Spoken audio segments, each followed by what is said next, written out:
In this training module, I'll be running through a simplified framework for analyzing meta campaigns. And at the end of the video, we'll dive into a real example in a real ad account. We'll run through and use the framework so that you can get an understanding for how it actually looks within a real ad account. Firstly, with this framework, we have one North Star metric, and that's return on ad spend. Now, in case you're not familiar with ROAS or return on ad spend, it's conversion value divided by cost. So all of the revenue, the conversion value that we've generated from our campaign divided by the ad spend, all of the money that we've spent to actually run that campaign. You'll see a lot of different words interchangeably used within this equation. Sometimes it says attributed revenue, which just means the revenue that's attributed to the campaign. Sometimes it will say just revenue. Sometimes it will say conversion value. On the cost side, it will say cost or ad spend, but it all means the same thing, which is how much money are we getting out of the advertising dollars that we're putting in.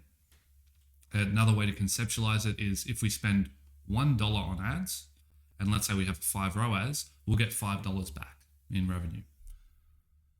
Are we achieving our goal ROAS or not? Now, if we are achieving it within the ad account, within the campaign, fantastic. Let's scale. Let's start increasing spend. But if we're not, we need to go ahead and analyze and troubleshoot why. And that's the whole purpose of this framework and this video. So let's go a little bit deeper on the ROAS equation. Now, each metric within an equation, each variable can always be broken down into subcomponents. And you can continue doing this until you have a ridiculously long equation. But I do want to break this down into a few subcomponents so that we can get an understanding of how do we impact ROAS? What's actually making up that ROAS number? Yes, we're getting revenue divided by spend, but how do we get more revenue? What can we do to actually increase this number so the ROAS number goes up? Breaking this down one step, we can look at conversion value as total number of orders that we generated times the AOV, so the average order value. What does that actually mean? Well, let's say, for example, we run a campaign, we get 100 orders, and each order is for a $50 product. Cool. Well, we just made $5,000 in conversion value, or we made 100 times 50. So that's how this breakdown right here has occurred. It's the exact same thing. We can plug all the numbers in. We'll get the exact same ROAS answer. So they are the exact same equation. This is just a simplified version. So what we know now is that, okay, if we want to increase ROAS, we need to get more orders, or we could just increase AOV.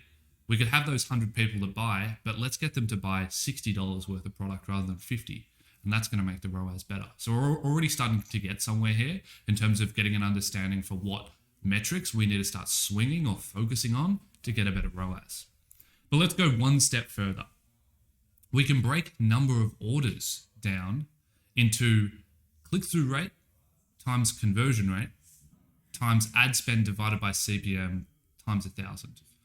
Now, I know this gets a little bit confusing. I'm not going to linger here for too long as to what this all actually means, but an easy way to think about it is that if you take the click-through rate, the amount of clicks that we're actually getting on our ads, times the conversion rate, times the ad spend, that will give us the amount of orders.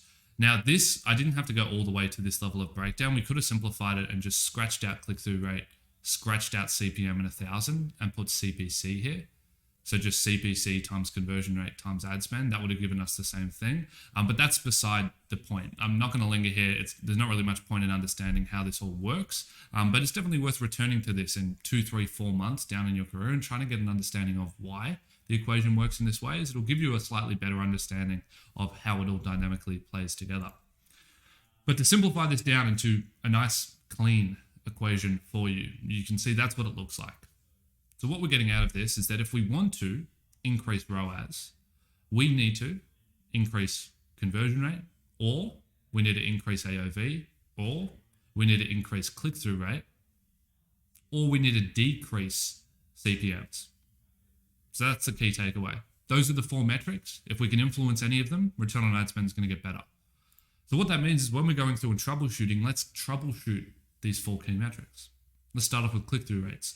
So when you're looking at the click-through rate of a campaign or an ad set, is our click-through rate high enough? Is this where the issue is? Is this why we're not achieving our ROAS? Well, the industry standard click-through rate is 1%.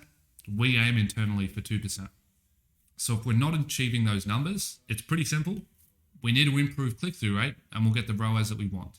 Now, how do we increase click-through rate? We need to improve the ad. It's sort of self-explanatory, but if you want more people to click on your ads, you just need to make the ad more appealing to the end consumer. And so if we're sitting on 0.5% click-through rates at the moment, people don't like clicking on the ad. It's not pulling them in. The hook's not good. The image isn't good enough. The video isn't good enough. It's just not generating the click. So we need to just work through, okay, how can we improve this ad so that we get more clicks and we have a high click-through rate? Metric number 2 is conversion rates. So is our conversion rates high enough? We're driving all this traffic now. We're happy with how much traffic we're driving with our click-through rates. We have a 2% click-through rate, but are these people even purchasing once they get to the website?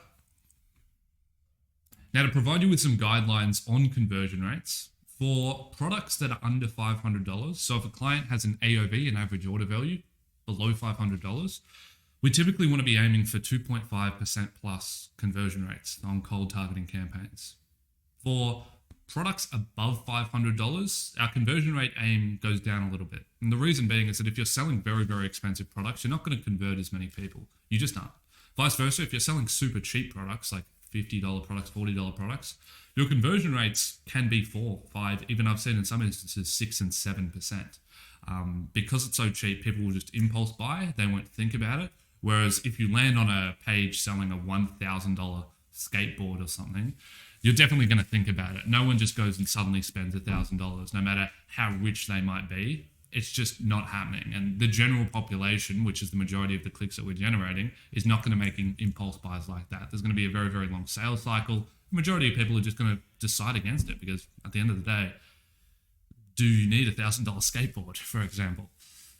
So if we're not hitting these generalized metrics, if we're not hitting about a 2.5% conversion rate or more for sub $500 products, and if we're not hitting at least a 1.5% conversion rate for products that are above 500 AUD, we need to improve the website. The website's just not good enough. We're driving the traffic there, but they're not buying, they're not converting. So there's a bunch of conversion rate optimization things that we should be looking at. Are we pushing the value proposition strongly at the top of the page? Is the website loading fast enough? Are the images as good as they could be on the product pages? Are we driving to the right landing page? We might be driving to the home page, which is terrible. But the product pages have been built out really nicely. So maybe we should be driving our campaigns and our ads to product pages rather than home pages. Maybe we want to look at building out a dedicated custom landing page for this traffic to really get conversion rates as high as possible.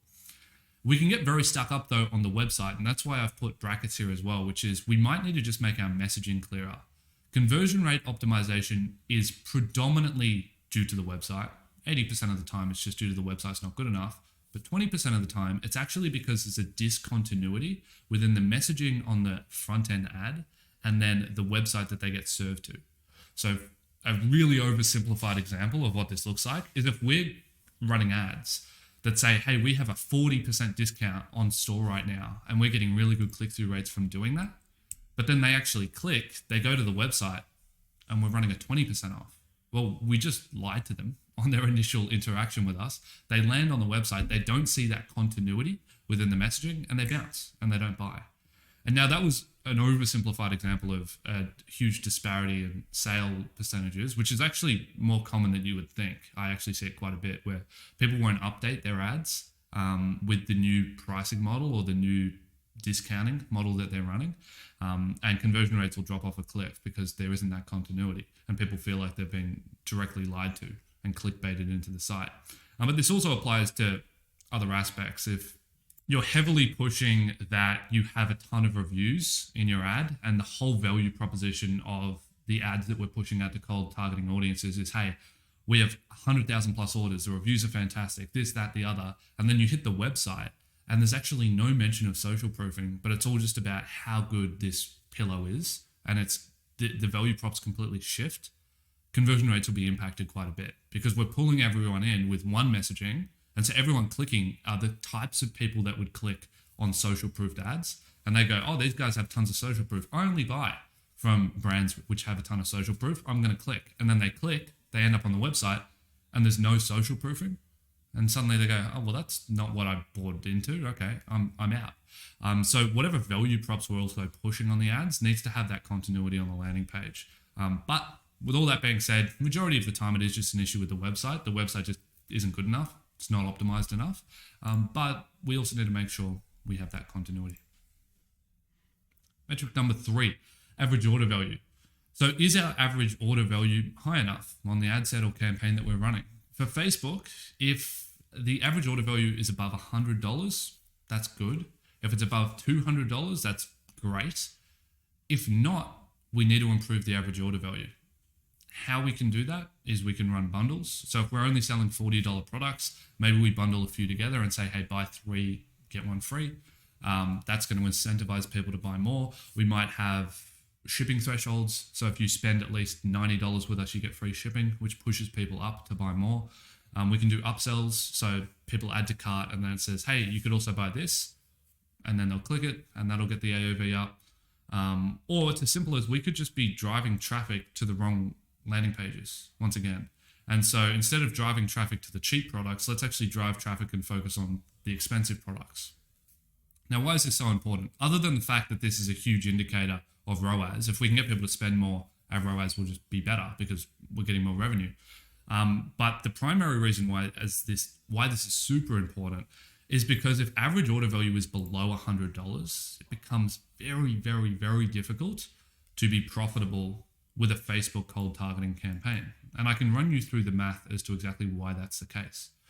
Let's say that of a $100 product that someone's selling, that they have 50% margin. So they're making $50 if they sell that product. So let me pull up a calculator here so we can run through this. What that means is that we then have $50 to play with to actually acquire a customer. Now, we don't want to acquire a customer for $50 because then we make nothing. We want to acquire a customer for less than that so we actually make some profit off each unit that we're selling. But let's say we're breaking even as the example here. Let's say, what kind of metrics do we need to achieve to just break even in this instance? Well, $50, let's say that we have $1 average cost per clicks, which is pretty standard on Facebook. That's around about what we aim for. We like to try to aim for about 80 to 90 cents, but $1 is normally where you end up. What that means is for $50, we're going to be able to drive 50 people to the website. Now, of those 50 people, we need one of them to buy. If none of them buy, we don't make any money. If one of them does buy, we break even. And so for context, if one person buys out of this 50 people, that is a 2% conversion rate. So that's right about what we aim for with our campaigns. It's a little bit low. We'd like it to be a little bit higher, especially for just a $100 product. So now what that means is just to break even, just to make no money off selling this product, we need to be driving conversion rates of 2%, which is pretty good, and $1 CPCs, which is also pretty good. And that's to make no money. Now, if we wanted to make money on selling this $100 product, let's say we want to make $20 off each order, so 20% net margins. That means that we have $30 to play with. So we're going to only be able to drive 30 clicks to website, and they're going to have to convert at 3.33%. Now that's a little bit aggressive. So it starts to become very, very hard to actually make money if you're selling a $100 product on Facebook, because the conversion rates just either have to be incredibly high or your click-through rates and your CPCs have to be incredibly strong. And so you have to have excellent marketing on all ends from start to finish to be able to make a sub $100 product work well. Now, I'm not necessarily saying that your product has to cost at least $100. Your cart value just has to be at least $100. So you might sell a $60 pillow, let's say, but if majority of people buy 2 pillows, then you have an AOV of $120 and you're fine. So we don't not work with clients if they have products that are under $100. Not at all. If we do work with them, we really want to focus on average order value and make sure that we are doing bundles, we're doing upsells, we're driving to the higher priced products, we're doing incentive structures to get people to spend more to get free shipping. We're implementing all of these things because if AOV is below $100, it's very, very difficult to be profitable on cold targeting Facebook. That leads me into metric number 4, which is CPMs or cost per milli. Is our CPM reasonable? Typically, CPMs should sit between 10 to 30 AUD. If it's not between 10 to 30 AUD, so if it's more than $30, we need to expand our targeting or we need to fix our quality score. Now, what does those two things mean? There are hundreds of different factors that influence CPM. This is the hardest metric of these four to actually do anything about. But there's a few levers that we can pull. A few of the main determinants that Facebook uses to decide how much they're actually going to charge us to show our ads to people is, number one, how big is the audience? If we come to Facebook and we say, hey, we want to advertise to the whole of Australia, Facebook will immediately go, okay, well, these guys probably aren't going to be profitable because that's not very targeted. So let's not charge them much to do so. And so the CPMs will be lower. But if we come to Facebook and we say, hey, we just want to target for these 100 people that visited our website in the last 30 days, Facebook's going to go, well, that audience is clearly incredibly valuable to you. You're definitely going to be profitable targeting that audience. So we're going to charge you a lot to do so. So the size of the audience really impacts CPMs. The more niche down we get, the more targeted we get, the higher the CPMs go. So if we see CPMs really high, it might be because we're targeting a really small audience. We've niched down to just targeting dog owners aged between 18 to 20. It's way too small, and CPMs are huge, and so we need to expand that a little bit. Or number two is we need to fix our quality score. So the second main reason as to why CPMs might be really high is because the quality score of the account is low. What does quality score mean? How does this all tie in? Facebook doesn't want bad ads and bad advertisers on the platform. And the reason for that is because everyone would stop using Facebook and Instagram if there were just scam ads everywhere and there were just terrible quality ads in terms of visually looking, as well as just scamming people as well. Facebook doesn't want either of those things, or else no one would use the platform, or people would continue to use the platform. They would just ignore all the ads and not click on them, and no one would trust any Facebook ads, which would be very, very bad for advertisers because no one would be able to sell their product, and so no one would advertise, and then Facebook would completely collapse. So it's really important that Facebook ensures that all ads that are being run on the platform are of the highest quality. This applies to all digital marketing platforms, Google as well, Google Shopping, Google Search, Microsoft Bing, the whole lot.